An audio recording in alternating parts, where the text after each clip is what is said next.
The Sky News Daily with me, Niall Paterson, coming up in just a second. But first, a reminder, make sure to follow us on your podcast app or audio streaming service. That way, you'll always get the podcast downloaded to your device just as soon as it publishes every evening. Today, what really happened inside Syria's prisons. The secret paper trail discovered by Sky that lays bare the brutality of Assad's regime.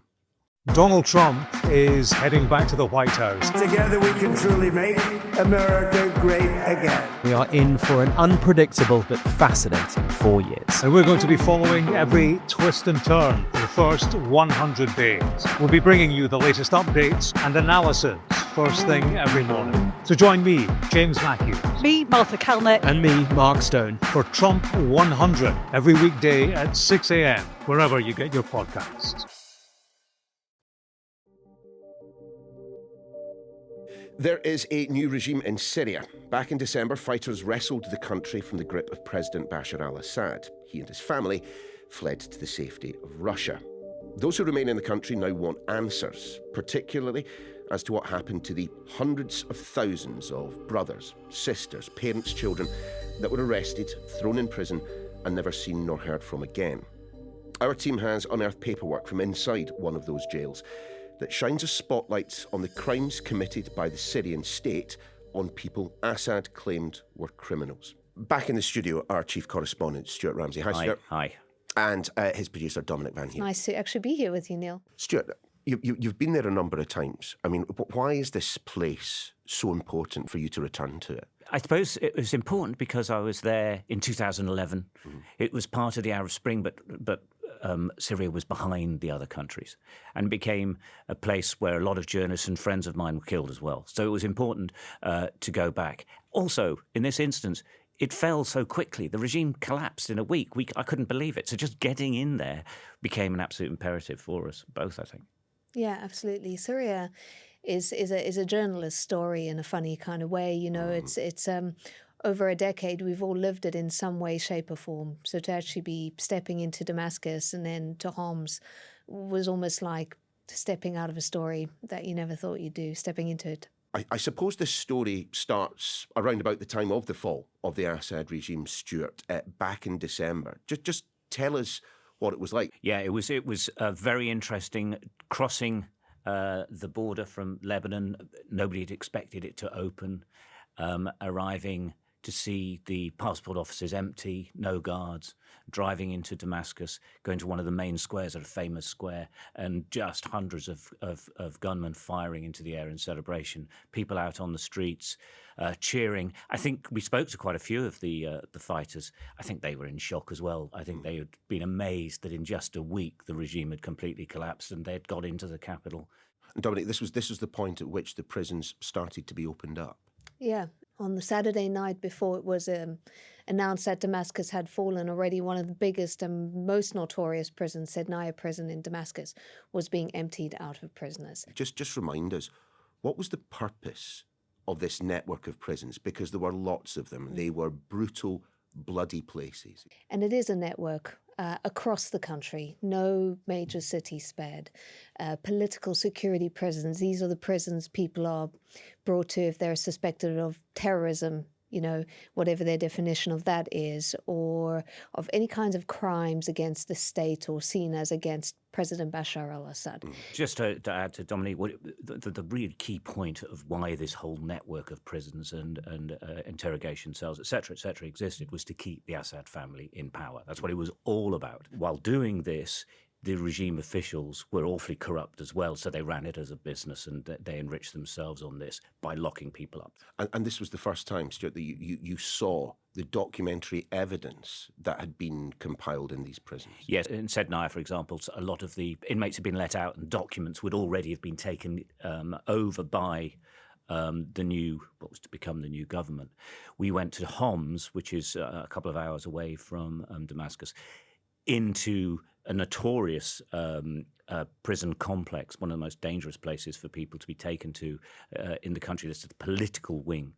And it was a relatively small building, but with underneath it torture chambers, effectively cells where people were beaten and died, but also, crucially, in the midst of a massive fire, files. thousands upon thousands of them. At that stage, still covered in smoke and burning. And that's when we suddenly thought this is something we have to look at. We were absolutely drawn into them, room after room, tens of thousands of files. And that curiosity of what is inside those files, that's what drew us into going back. And they were on fire, of course, still. Take us, Stuart, inside that prison, but describe what it was like. It's a very creepy experience, actually. You walk down, you go into the building above ground, in it, it's just a ransacked offices. But you go down to the cells, it's all scorched black because of the fire that had taken place there. You crunch your way through, the floor is covered in rubbish and you're crunching through it. It was still smoking. 2 months after we'd first been there, the fire was still burning, which is incredible in itself. Burnt out rooms. Water dripping from broken pipes. It was creepy, was it not? Going to the prison themselves, the cells. You know people were murdered in there. We've spoken to people who were held there. And so that was a constant thought throughout the time. What are we going to find? And what are we going to do for people? What is this for them? Is there answers to be found here? The one thing that you can't really convey necessarily in word is the smell. You know, it had a smell of burning mixed in with a smell of stale water in a way. It's the smell of smoke and fire. And it was so dark that you could not move around without a torch. It felt really oppressive. To me, it felt like we were in a space that other people inhabited and where really bad things happened, almost like part of them was still there. It's very, very difficult to describe hanging in this place, this just brutality that we were seeing the remnants of. But despite the fire, despite the water, you did find documents and you discovered a lot of them. Yes, a lot. It's huge numbers. But I don't know. We've discussed how many were destroyed. It could be 90%. But 10% of that amount of documents is huge. Yeah. And what really came to us is that it was lists of people, their crimes, etc. But then you looked and you saw these are all people. Everyone here is individual. It's literally thousands upon thousands upon thousands, and many of those were killed either there or nearby. It really became personal, and became personal for us, but it became personal for our producers who work with us, who are of course Syrian, and they were driven to get more information. Yeah, Mahmoud Musa, who's been working with Sky for a long time now, and Ahmed Rahal, they are our Syrian producers. And of course, without them, we didn't know what we were reading. Neither of us read Arabic, but they do, of course. And so it was really up to them to go through these documents with us and kind of say, Mahmoud, is that something interesting? Is that something interesting? What year is this? And he was like so engrossed in reading all these documents that he's just every now and then he'd turn around and he'd be like, I can't believe I'm here. And for Mahmoud, he's got 2 cousins missing. And although they weren't taken and arrested in Homs, we know prisoners were moved around all the time. So he said, you don't understand, with every document I'm picking up, I could find information about my cousins. And that, for him, that's just how personal it was. But in many ways, they represent the kind of mission for many families. There are still tens of thousands of people missing who are unaccounted for, and these prisons might hold a small clue as to their whereabouts. Mahmoud's cousin was stopped by the police. They looked at his phone, and it was a message from somebody else saying they didn't like Assad. He was disappeared. They never saw him again. He was only 20 years old at the time. He was just walking along. And it happened time and time again. Is that what the documents that you did discover showed you then, that this was common practice? Yeah, that was the reason he told us about the cousin was because he was going, well, this is just what happened to my cousin, and we're reading it here. The charges against people, but people were disappeared for riding on shoulders at a demonstration. Literally being on someone else. Literally, okay, what one file said, so-and-so, you were arrested for sitting on the shoulders of someone at the demonstration, raising your hands in the air, maybe saying something bad about the president. Arrested. Died in custody. Dead. But we're talking about really trivial things. Actually, I would say a lot of the so-called confessions that we saw were quite similar in their nature, almost like they had a template So we brought someone in, it was for a text. We brought someone in, it was because they said something bad about the president. We brought someone in for going to a demonstration. There was a template almost Smuggling for is it. another one. Always somebody who's accused of being smuggling. What other level of detail did you get from these documents? I mean, did you discover what ultimately happened to them, the punishment that was handed down? For some of them, there was a registration book where they showed what happened next to that person or where they were sent to next. Some were sent to investigative committees. But many had this just confession, alleged confession, and then next to it, and they died here. And it was like, okay, and it said of heart failure or of respiratory failure. And that, as we know, is a well-known, it's again, the whole template thing, that's a well-known cause of death. If somebody has been tortured to death, well, they died of heart failure or they died of respiratory failure, but absolutely no reference whatsoever to the beatings and the torture that preceded that.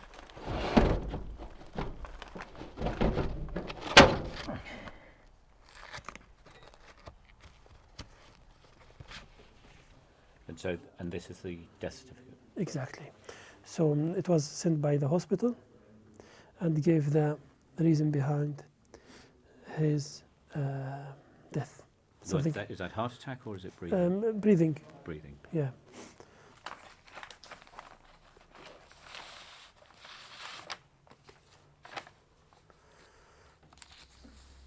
Yeah, as I say.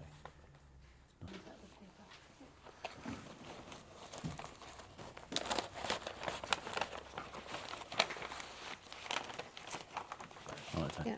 And we went through at least 100. I mean, time was up against us, but we went through at least 100 deaths matched with confessions, and every single one of them was respiratory or heart. For a regime to be able to carry out an operation such as this, there must have been an overwhelming amount of surveillance going on. Yeah, it was in this room, there were all these metal cabinets, and at least 70% of them were completely burnt. We'd pull out drawers and this sort of dust of powdery paper would hit you in the face. But then there were a few where we just gently managed to pull a paper out and to read, and it would be surveillance notes. One we picked out was an American journalist. Another was a team of Japanese journalists. The other was the timings, coming and goings of UN staff out of a hotel, in and out, who their driver was, who they'd met, who they'd talked to. Like near some of the files, there were actually little CD-ROM discs which said audio calls between such and such and such and such. I mean it was the level of detail. You mentioned journalists there. I mean, Stuart, given the frequency with which you've kind of been out and back, I mean, you didn't discover anything about you, did you? No, we didn't discover anything about me. We had a look through. I think I can't remember if R had been destroyed. I think it might be. We got up to T. You're definitely on a watch list. Oh, I was on an arrest watch list. I mean, it was quite clear. There's a small number of journalists who travel a lot in the early part from both Lebanon and from Turkey. And we know that Assad actually went to the UN with this, and they wanted for us to all be caught. I think the sentence in absentia was 12 years. So that's what if I was caught. You did actually keep you on your feet when you went crossed over. You didn't want to get caught under any circumstance. No. I mean, clearly that this level of documentary evidence affected both of you. But your Syrian producers looking at this, when you left the prison, how are they? Well, they didn't want to leave the prison. This sounds like a very odd thing to say. But Mahmoud said to us, guys, do we have to go? I just want to stay here all night studying these documents. It was so meaningful almost to see evidence that what happened to them wasn't made up or wasn't just in their imagination, that this was actually the hard evidence sitting right in front of them, that he was just paging through, almost like a storybook, filling in all the gaps from the decade before of things they knew and did not know. Really fascinating. But no news of the cousin? No news of his cousins. And interestingly, he said that it is widely, amongst people who have relatives missing, they have no hope for anybody taken before 2013. But next, Stuart and Dominique will tell us about the fresh hope that justice might now be served on those responsible for these prisons. Our chief correspondent, Stuart Ramsay, his producer, Dominique Van Heerden, still here, telling us about their recent trip to Homs in Syria and the abundance of documentary evidence they discovered that really does lay bare the brutality of what Bashar al-Assad's regime got up to and how they stayed in power. What then is the utility of this level of documentation? I mean, as I've said before, people in Syria want answers, first and foremost, where their loved ones are and what may well have happened to them. But there must now be a desire for some form of justice to be meted out. Problem is to whom do you mete that justice out?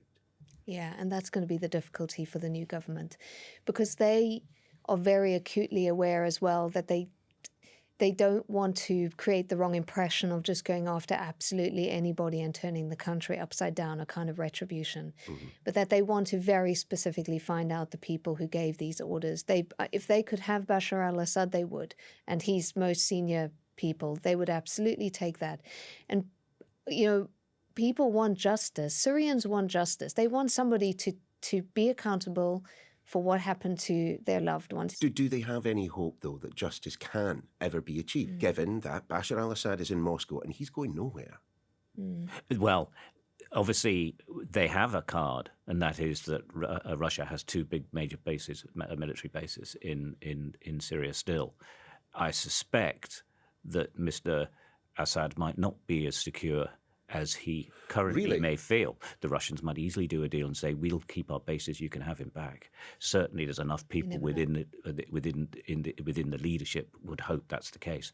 They are hunting after senior people. We don't know how many they've got. No, they refuse to say how many they're looking for or how many they've got so far. And this is the really important bit from the new regime, the new government, I should say, is that they're promising trials, they're promising actual justice, and they're saying to people, don't go lynch mobbing, we're not having it, we're going to get them. I think people feel that they will get them as well, don't they? They have a hope. Ultimately, what we're talking about here, isn't it the Syrian civil service essentially administrating over this brutal network of prisons utterly designed for one purpose, to maintain the Assad regime's power. Yes, 100%. So it's the banality of it, all this paperwork associated with death and torture. Yeah, you're absolutely right, Neil, because that is what struck me the most, was just like, why are you writing all this down? And it was neatly put in these lovely binders and stored alphabetically, and like as if somebody in an office was just carrying out an administrative task. But behind every single one of those names and files is a family with a missing family member. It was really extraordinary. It is. It's actually extraordinary when you think about it, that actually the random picking up of people from areas that they clearly identified. In Homs, for example, it was a place called Baba Amr. Anyone could be picked up from them. And it happened every day of the week. They were just hitting a quota. And yet that quota could lead to those people death. They weren't achieving anything. They'd actually effectively in Homs won. Do we know how many people have been disappeared by this regime? Can we even put an approximate? The numbers, I mean, if you look at the numbers that are out there, they range from 100,000 up to 1 million. I mean, we actually have no idea, but we are talking six figures and above 100%. Yeah, I think one of the a UN agency put it at 130,000 missing in 2021, but as you say, the numbers may be even higher. And of course, remember, Speak to Syrians, and they say they believe at least 1 million. And remember, a lot of people have left. You know, millions have left the country. So trying to get all of that together. Now, are they going to come back? That's another thing. And I think if anything, the files, if it brings some closure for some people and it leads to some trials and some justice, then maybe the people of Syria will start coming back. Well, I suppose another kind of motivating factor for them would be just the general impression that this country has changed. And whilst it will not be able to forget this incredibly bloody period in its history, perhaps it's now time to start thinking about moving on from it. Yeah. Do you get that impression? It's funny because I asked Mahmoud, our Syrian producer, exactly that question. I said, Mahmoud, like, what will happen if no one ever goes to trial over what happened? And he said, well, anyway, we're here now and we can move forward. So I suppose that's a good thing. And it's like, yeah, but that's really hard if you've lost your whole life to it. You know, it's really hard. Mahmoud, his family, most of his surviving family are in Turkey. He since the revolution, he's not gone. He's not left. He said, "I've taken the 10 to 12 years to get here. I'm not going back now." He's getting the family to come to him. For them, life has been very difficult. Interestingly, for many of them, life has fundamentally changed for their young family. You know, women have different thoughts about life than they had in Syria. Things have changed. They're going to Istanbul and places like this, which is a mega city in comparison to even Damascus, you know. So those are big fundamental changes. Ahmed grew up in a tent. You know, he's been a refugee almost his entire life. Since he was 15. And yet he's got himself out. He's learning English. He's a very clever young man. But so there's a determination to move on, but you just can't get rid of that history yet. Especially when you go throughout Damascus, for example, and the suburbs are completely destroyed by their own leadership. People not getting over that, not for a long time. Stuart, Dominique, always good to see you. Thanks very much. Thank you, Neil. Thank you. And you can read more of Stuart's analysis on skynews.com. And to make sure you get the Daily on your devices every evening, do be sure to give us a follow. That's your lot for this edition of the Daily, though. We'll see you tomorrow.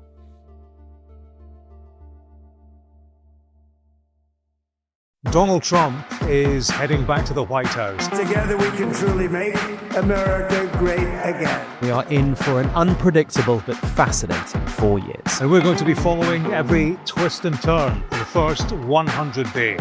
We'll be bringing you the latest updates and analysis first thing every morning. So join me, James Matthews. Me, Martha Kalnick. And me, Mark Stone. For Trump 100 every weekday at 6 a.m, wherever you get your podcasts.